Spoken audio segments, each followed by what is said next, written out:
The plane cruised at 35,000 feet, steady and quiet, cutting through the clouds like a silver blade. Most passengers believed it was just another international flight. Sleep, movies, coffee, and the dull hum of engines. No one noticed the woman walking calmly down the aisle, adjusting seatbelts with a soft smile, her voice gentle as she asked, "Sir, may I take your tray?" She wore the uniform of a flight attendant, perfectly pressed, hair neatly tied, calm eyes and one knew those eyes had once tracked enemy jets at supersonic speed, and one knew the hand serving orange juice had pulled G-forces that made trained men blackout. And one knew she was Captain Arya Cole, former combat pilot, call sign Valkyrie. And no one knew that in less than 12 minutes, this aircraft would belong to hijackers, or that she would take it back. From the cockpit, the captain glanced at the fuel readings. Everything normal. The co-pilot adjusted the radio frequency, speaking casually to air traffic control. Behind them, the reinforced cockpit doors stood firm, designed to keep danger out. Danger, however, doesn't always come from where you expect. Arya moved toward the rear galley, her expression unchanged. Inside her head, her mind ran silent checklists, habits drilled into her during years of combat aviation. Situational awareness wasn't something she turned off. She felt it before she saw it. The shift in air, the tension, the wrongness. Two men stood up at the same time. Two synchronized. One blocked the aisle. The other moved fast, too fast for a normal passenger, grabbing a flight attendant and pressing something metallic against her side. "Everybody stay seated," the man barked. "This is not a drill." Gasps rippled through the cabin. A baby started crying. Someone screamed. The word hijack didn't need to be spoken. It hung in the air like smoke that Arya's pulse didn't spike. It slowed. This wasn't fear. This was clarity. She raised her hands slowly, playing the role. The hijacker's eyes flicked toward her, sharp and predatory. "You, redhead, move." She moved at as she walked forward. She counted. 2 hijackers visible. Possibly more. No firearms visible yet. Likely ceramic blades or improvised weapons. Objective unclear. Destination unknown. They forced their way toward the cockpit, dragging a terrified crew member with them. One banged on the cockpit door. "Open it or she dies." Inside, the captain froze. Training screamed, "Do not open." But the sobbing on the other side broke his resolve. The door opened. That was the moment everything went wrong. One hijacker lunged inside. The second followed. The cockpit filled with shouting, chaos, hands flying. The captain was struck across the face. The co-pilot reached for an alarm, but was slammed back into his seat. Arya stood just outside the cockpit, frozen in appearance, calculating in reality. She saw the captain slump forward. She saw the hijacker grab the yoke, and she saw the plane begin to drift off heading. The intercom crackled. "We are in control now," a voice announced. "Any resistance will result in immediate death." Passengers cried. Some prayed. Others recorded with shaking hands. Arya exhaled once. This was no longer a civilian situation. She slipped into the cockpit while the hijackers were distracted, her movements smooth, deliberate. One of them turned, too late. Her elbow struck his throat with precision learned from survival training. He collapsed, choking. The second spun toward her, knife flashing. She pivoted, grabbed his wrist, twisted hard. Bone snapped. The knife fell. She drove him backward into the instrument panel. Silence. Only alarms now. The co-pilot stared at her in disbelief. Who are you?" She grabbed the captain's seat, checked his pulse. "Alive. Injured, but alive." "I'm getting us home," she said calmly. The plane dipped. Outside, clouds rolled like mountains. The autopilot had been disengaged. The aircraft was flying blind. Arya slid into the left seat, her hands wrapped around the controls like they had never left. Muscle memory returned instantly. Artificial horizon. Airspeed. Altitude. Attitude. She stabilized the aircraft in seconds. The co-pilot watched her hands move with impossible confidence. You're flying like a combat pilot," she finished. "Former." She keyed the radio. "Mayday, mayday. This is civilian flight 784. Hijacking neutralized. Pilot incapacitated. I am assuming control. Air traffic control went silent for half a heartbeat, then exploded. Say again, 784? She adjusted heading. I have experience. Keep traffic clear. I'll need a long runway and emergency services standing by. Outside the cockpit, passengers felt the plane steady.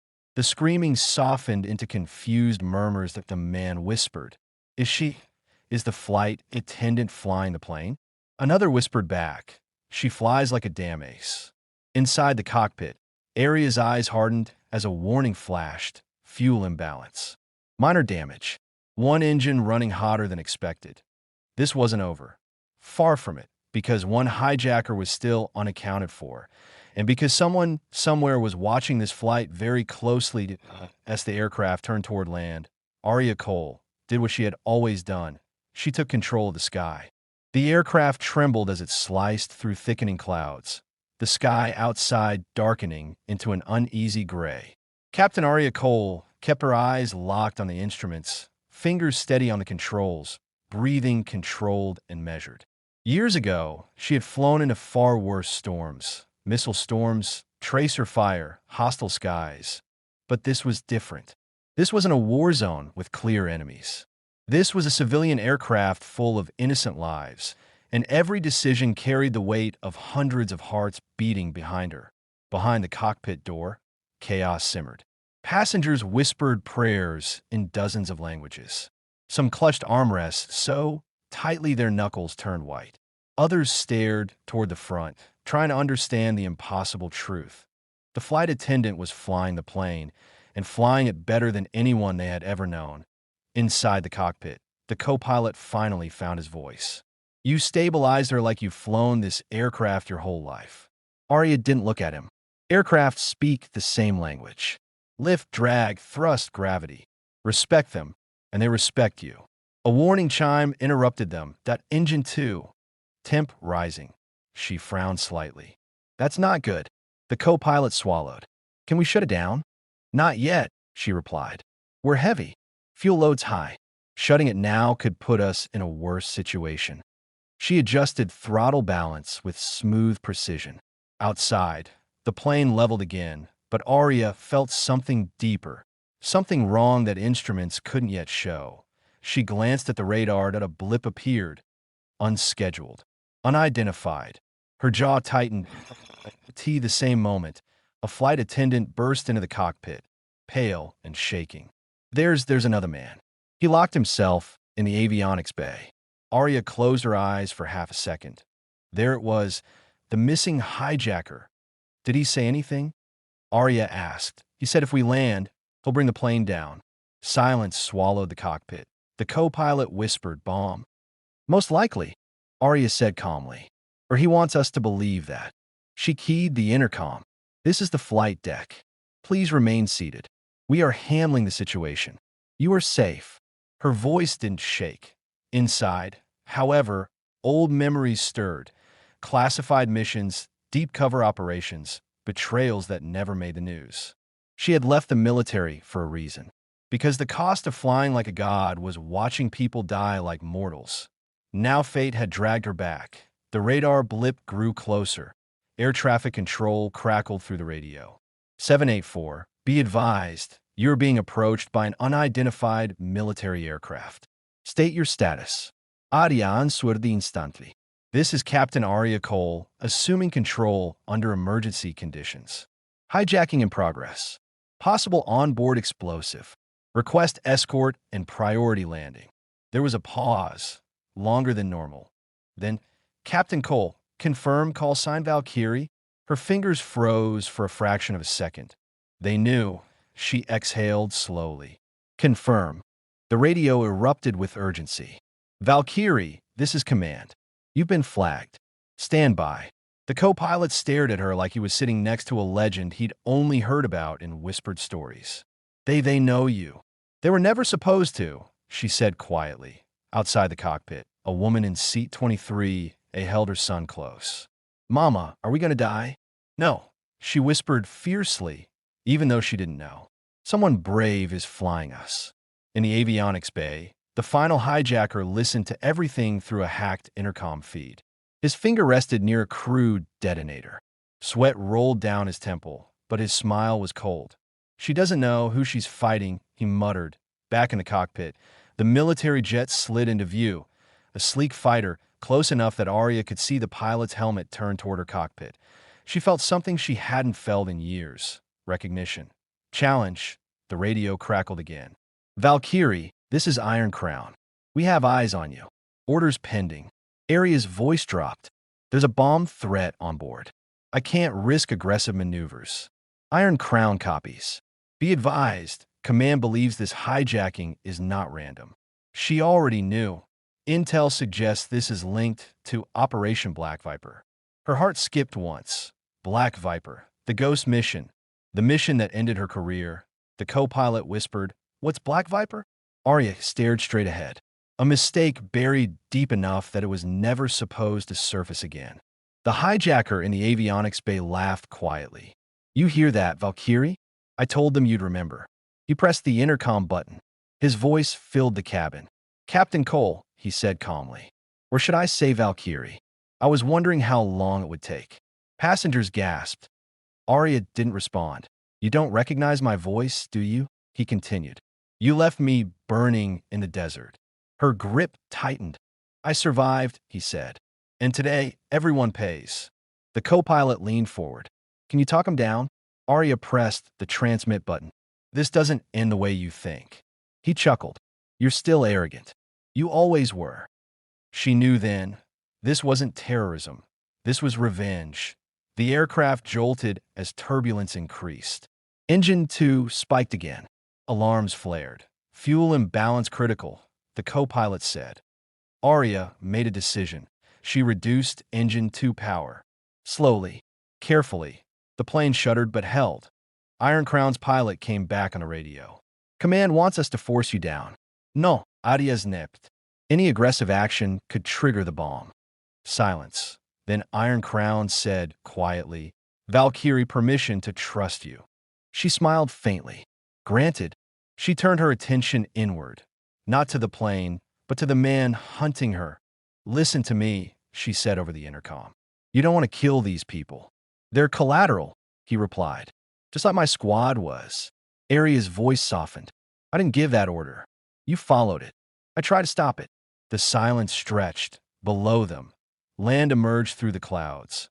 A coastline, then mountains. The hijacker's voice cracked for the first time. "You were my hero." The words cut deeper than any blade. "I still can be," she said. "But you have to let me." Another alarm blared. "Engine 2 failure imminent." The co-pilot looked at her. "We're running out of time." Arya shut down Engine 2. The plane yawed violently. Screams echoed through the cabin. Iron Crown reacted instantly. "You just lost an engine." "I know," Arya said. "I did it." She adjusted trim, compensated with Engine 1. Hands moving like they were born to the controls. The hijacker shouted, "What are you doing?" "Saving lives," she said, "including yours." She guided the aircraft lower, slower. The airport came into view. Long runway. Emergency vehicles lining the sides like silent guardians. Wind gusts slammed into the fuselage. The co-pilot whispered, "This approach is insane." Arya's smiled grimly. So was every mission that mattered. The hijacker screamed, "I'll detonate." "You won't," she said calmly, "because you don't want your story to end like this." The plane dropped suddenly, then stabilized point 100 feet, point 50, point 30. That Iron Crown pulled away, giving her the sky. The wheels slammed onto the runway. Metal screamed. Passengers cried out. Reverse thrust engaged. The plane skidded, then slowed, finally stopped. Silence, then cheers. Screams. Tears. The hijacker collapsed in the avionics bay, sobbing, the detonator falling harmlessly from his hand as security forces rushed in. Arya slumped back in the seat, exhaustion finally claiming her. The co-pilot looked at her with awe. "You just saved everyone." She shook her head. "We saved each other." Outside, cameras flashed. Military officials waited. Medics rushed aboard. Passengers applauded as she walked down the aisle. Not as a flight attendant, not as a pilot, but as something greater, the guardian, a woman who refused to let the past destroy the future. Later, as the sun dipped low, Arya stood alone near the runway. Iron Crown's pilot approached and saluted. "Welcome back, Valkyrie." She returned the salute. "I never really left." Sparkles, if you're watching this powerful story on our channel, her brave stripes. Make sure you subscribe for more real strength, fearless stories of women who rise when the world falls. Speech balloon and tell us in the comments. Where are you watching from? Your support means everything.